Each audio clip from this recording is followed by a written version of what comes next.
Freedom Toy Factory. That was the sign that presided over the entrance. It had lights and colors all over it, and it could be seen from miles around. The factory was huge and employed 2,000 people. The truth is that at the time, it was the main livelihood of a large part of the town's neighbors. That's why, when someone didn't want to study, they directly asked for a job there. The parents would hand over their lifelong jobs to their children, and so, generation after generation, that's what happened to Sebus. He had studied journalism, but the crisis left him without a job. He had been working for years in the newsroom of a local newspaper, but the readjustment of the staff put him out of work. So when his father Manuel turned 65 and decided to retire, he didn't hesitate to take his place in the factory. He didn't love the job, but it was simple and it made him money. He had recently married, and his first daughter was on the way. So his priority was to save to guarantee his family's future. He started working in November, just before Christmas. At first, he was put on the assembly line. Sometimes, it was his turn to put up doll legs, sometimes train frames depending on the day. But then, since he had a university degree, he was transferred to the offices to do quality control. That was more to his liking. He had to take several courses with the regulations in force and learn how to handle a computer program. But for someone like him, used to working with the computer on a daily basis, it was no problem.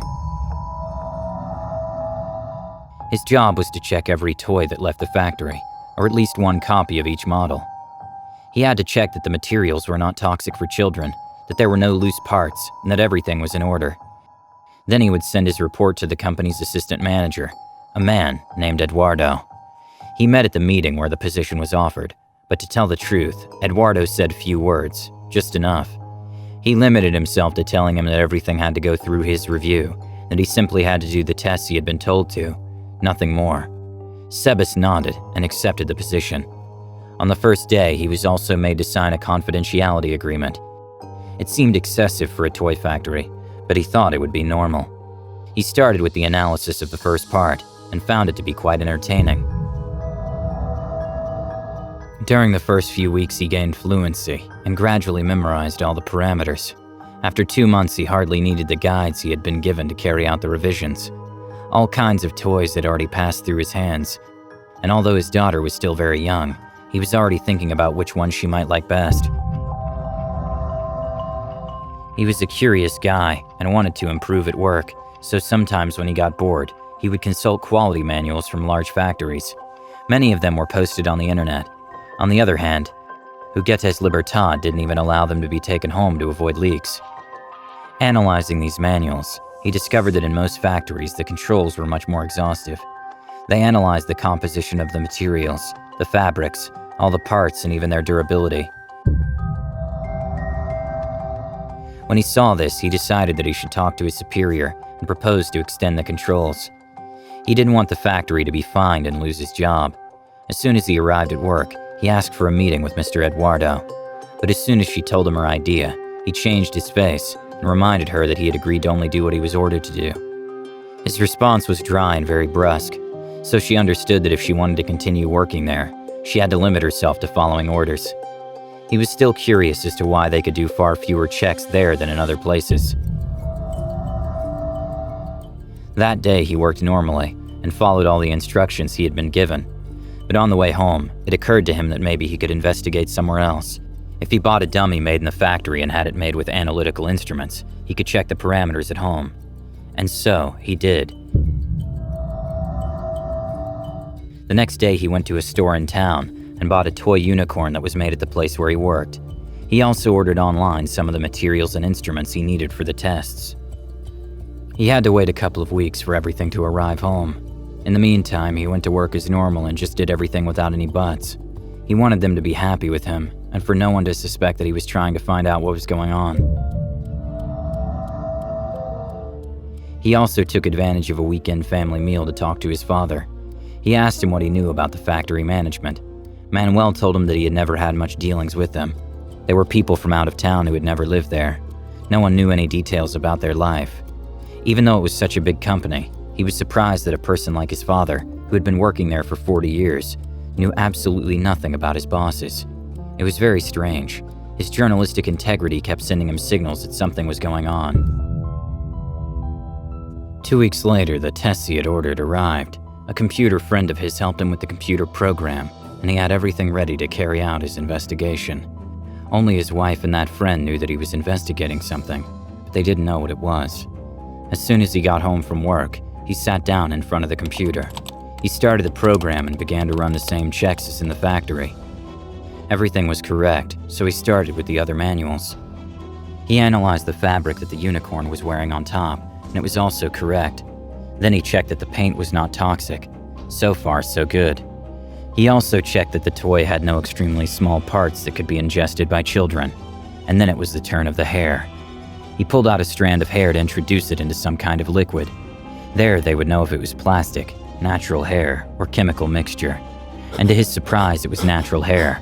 Why would they use dyed natural hair for a unicorn? That puzzled him to no end. The unicorn looked like it was optimal for sale, so he thought about whether it made sense to keep doing that.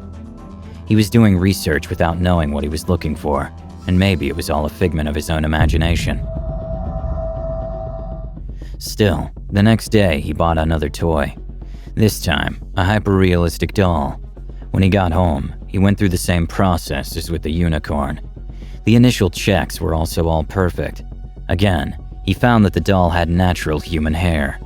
He didn't know if that was common because he was new to the industry, but it certainly didn't seem normal to him. But the worst came next. One of the tests was to check that the eyes were properly fixed, to prevent them from falling out, and a child could put them in the mouth. But while carrying out these checks, one of them popped out. He grabbed it in his hand and saw something strange. It was covered with some kind of plastic, but it was soft. He pierced it, and inside was what he thought was a natural eye. With his heart pounding, he tried to convince himself that he had to be wrong. He was alone at home. His wife had gone out for a walk because she was very close to giving birth. He waited anxiously for her return, and as she was a nurse, as soon as she arrived, he asked her if she thought it was a natural eye. She put on a very serious face and ran to the bathroom to vomit, which confirmed his suspicions. What kind of macabre joke was that? It was a hyper-realistic doll, but that didn't mean they had to use human elements to build it. He didn't know what to do with that information. It was clear that was why the deputy director didn't want him to investigate. So he decided to talk to someone working on the initial assembly. He had been around for a few days, but not long enough to really know how they worked. His father passed him the contact of a friend of his who worked on the initial setup. He met him for coffee one afternoon. There, he asked him where they got the materials for the toys. The man told him that when they arrived at work, everything was placed in the right place for the robots and themselves to use whatever was needed. He also asked him if he had ever had to assemble eyes. He told him no, that the dolls' heads were usually already mounted and had been for many years. Finally, he wanted to know if he knew anyone who worked with these materials, but he didn't know anything either. He had never seen any truck driver unloading them. It was all very strange, and Sebus was absolutely lost. He didn't know how he could get to the truth, because in that factory, everything was too well organized. They had been working with the same system for years, so no one suspected anything. The only thing left for him was to stand guard outside the factory for a whole day. He had to find out when those trucks were arriving and what they were unloading. It was the only way to find out anything. So he took advantage of the fact that he had a couple of vacation days left, grabbed his wife's car and set up in an inconspicuous place, but close to the factory entrance. He stayed there all night and thought he wouldn't discover anything, but at about 4 a.m, he saw a truck enter. The factory closed from 12 to 6, so if they did anything, he knew it had to be in that time interval. The truck was not silk-screened, it just had a huge black tarp. 2 very tall men in black caps got out of the truck. They unloaded several pallets of merchandise and put them inside. After an hour, they got out again and started their way back. Sebus thought that if he wanted to know what they were carrying, he had to follow them. It was the only way to find the real warehouse. So he tried to remain unnoticed as he followed them with the car. They arrived at a place quite far from the village. There were no houses or cars. He was so focused, he didn't realize he was too exposed. The truck pulled into a fence, and the 2 men got out. At that moment, one of them looked in the same direction as Sebus' car. And as their eyes met, he knew he had been spotted. He tried to start up again, but he was in a secluded place he didn't even know, so there was not much of a way out. One of the men knocked on his window and gestured for him to open. When he opened the door, he asked him what he was doing there. He told him he had gotten lost, and since he had seen a truck, he had decided to follow it to see if he could find the main road. His excuse was a good one, but the binoculars he had left on the passenger seat gave him away.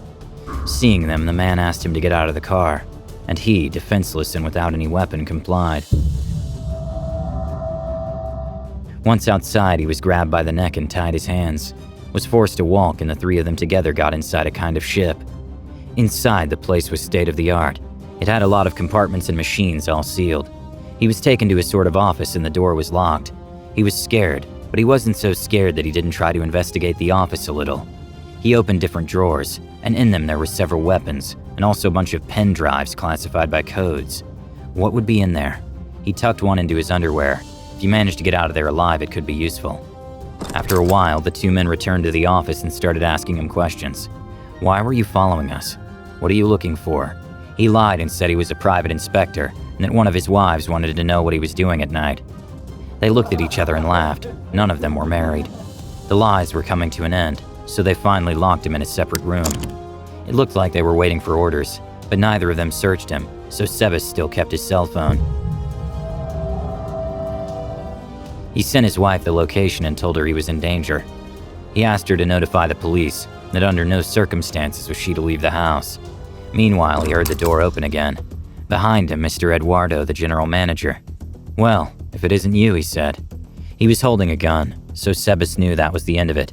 Eduardo, by his questions, knew he had discovered something, so he was totally sentenced. As he asked Sebus what he had discovered, he was shooting him in non-vital areas of his body. But the blood began to flow like a river. When Sebus lost consciousness, the police entered the warehouse, surprising the assistant manager and his two thugs. What they found there was like something out of a horror movie. In the hermetically sealed tanks were the bodies of children. In others, parts already dismembered with chemical materials, and in another, final products to be used in their toys. Sebus died before arriving at the hospital. He could not meet his daughter, but in the pen drive he kept in his underwear there were the names and surnames of hundreds of missing children who'd become part of some toy.